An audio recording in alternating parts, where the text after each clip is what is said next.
বাংলাদেশের অন্তর্বর্তীকালীন সরকারের প্রধান উপদেষ্টা এবং নোবেল শান্তি পুরস্কার বিজয়ী ডক্টর মোহাম্মদ ইউনূস আবারও আলোচনায়। নিউ ইয়র্কে জাতিসংঘ সাধারণ পরিষদের সাইডলাইনে প্রায় ৩৫ মিনিটের এক এক্সক্লুসিভ সাক্ষাৎকার দিয়েছেন স্বাধীন মিডিয়া প্ল্যাটফর্ম জেটিও এর প্রতিষ্ঠাতা ও বিশ্ববিখ্যাত সাংবাদিক মেহেদী হাসানকে। সেখানে উঠে এসেছে জাতীয় ও আন্তর্জাতিক নানা আলোচিত ইস্যু।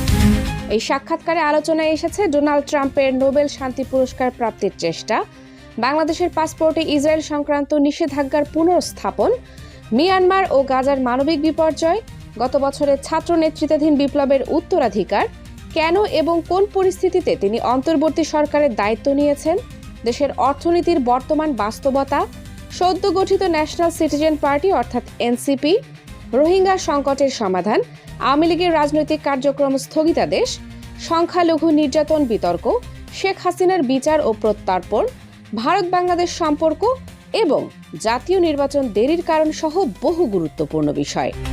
উল্লেখ্য, যুক্তরাষ্ট্রে ২০২৪ সালের ফেব্রুয়ারিতে প্রতিষ্ঠিত হয় স্বাধীন মিডিয়া প্ল্যাটফর্ম জেটিও।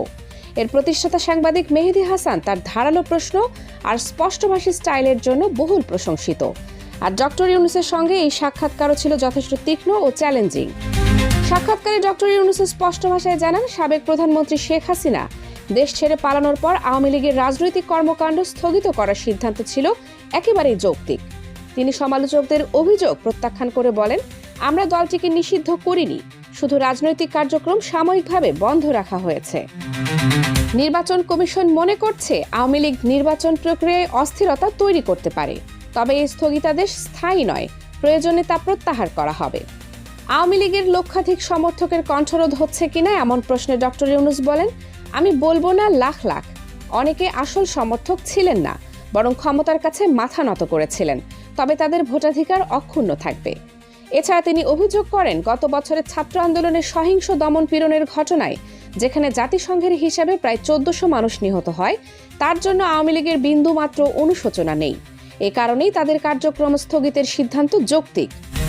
বিদেশ নীতি প্রসঙ্গে তিনি উল্লেখ করেন, বাংলাদেশের পাসপোর্টে ইসরায়েল ছাড়া সকল দেশের জন্য বৈধ লাইন পুনঃস্থাপন জনগণের দীর্ঘদিনের দাবি ছিল। শেখ হাসিনার সময় তা সরিয়ে দেওয়া হলেও বর্তমান সরকার জনগণের ইচ্ছাকে প্রতিফলিত করেছে। ন্যাশনাল সিটিজেন পার্টি এনসিপি নিয়ে সরাসরি কোনো মন্তব্য করেননি ইউনূস। তিনি বলেন, অন্তর্বর্তী সরকারের প্রধান হিসেবে তার নিরপেক্ষ থাকা জরুরি। সাবেক ছাত্রনেতা নাহিদ ইসলামের দলটি গঠন করলেও তা সম্পূর্ণ তাদের নিজস্ব সিদ্ধান্ত। মেহেদী হাসানের একাধিক কঠিন প্রশ্নে কখনো সরাসরি, কখনো কূটনৈতিক উত্তর দিয়ে আলোচনার কেন্দ্রবিন্দুতে থাকেন ডক্টর ইউনূস। আর এই সাক্ষাৎকারকে ঘিরে দেশ বিদেশে নতুন করে আলোচনার ঝড় উঠেছে। Kaniz Fatema Soma, desk news, 0 TV.